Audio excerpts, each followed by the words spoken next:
Well, no meeting last night, but a double header this week. You probably don't think it's as cool as I do, but a double header with City Council this week. Let's talk about the meeting tonight. Tonight's a work session, right? Well, actually, tonight is the business session, and then tomorrow will be the work session. Tomorrow we'll focus on different budgets for different departments. And tonight is, a variety of bid awards for contracts and approval of the sidewalk program and a number of public hearings. The sidewalk program is important because just within the last year, the city adopted an ordinance to come up with a mechanism to fill in these missing gaps of sidewalk around town.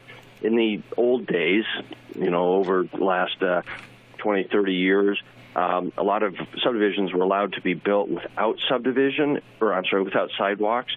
And now when a school gets located near them or they're on that path, it's safety issues for children and makes it difficult to get around. So we're trying to fill in some of those spots. And it's often a combination of city dollars and also landowner dollars. Landowners are responsible for the construction and maintenance of sidewalk in front of their property, although we try to share that with them in certain circumstances. Do you know, I'm gasping for words this morning for some unknown reason. I don't know what it is. But do you know how many miles of sidewalks there are in Billings?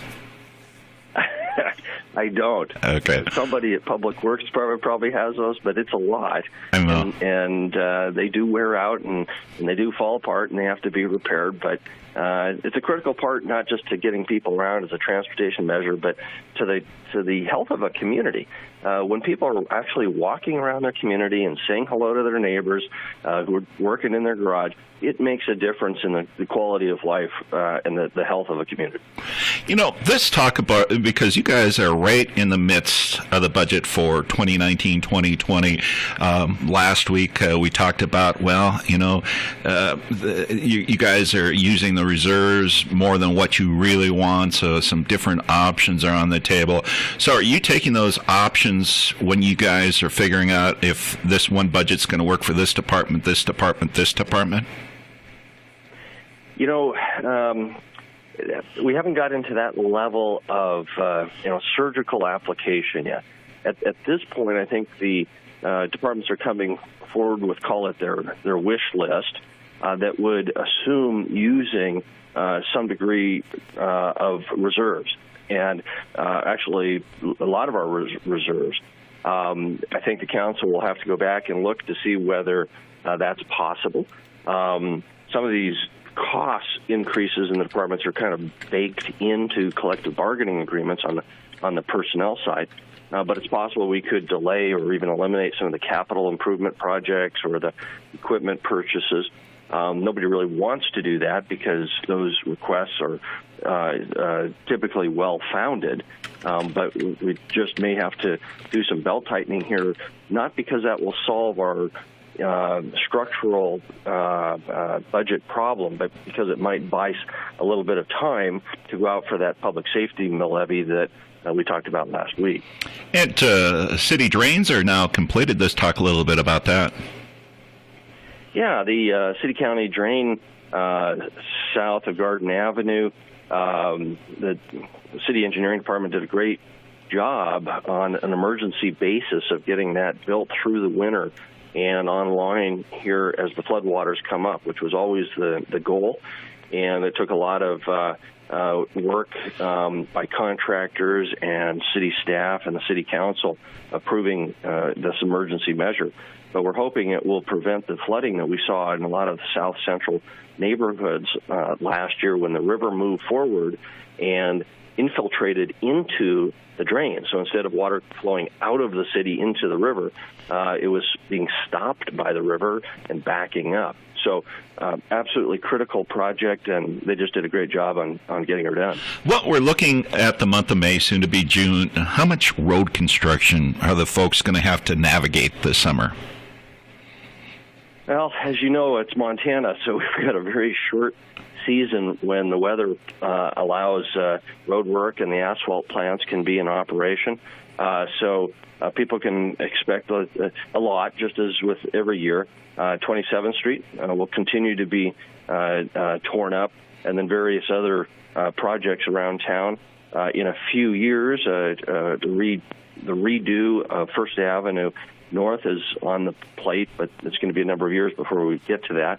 A lot of those are MDOT, Montana Department of Transportation projects, as well as the city projects.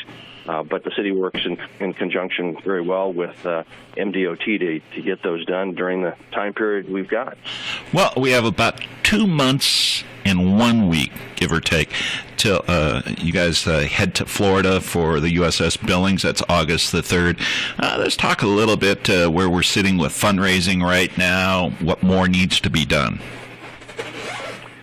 Yeah, we've raised enough to cover our out-of-pocket costs, we think, but what we haven't raised is enough to provide a healthy, long-term fund to support the crew, which is still what this is all about.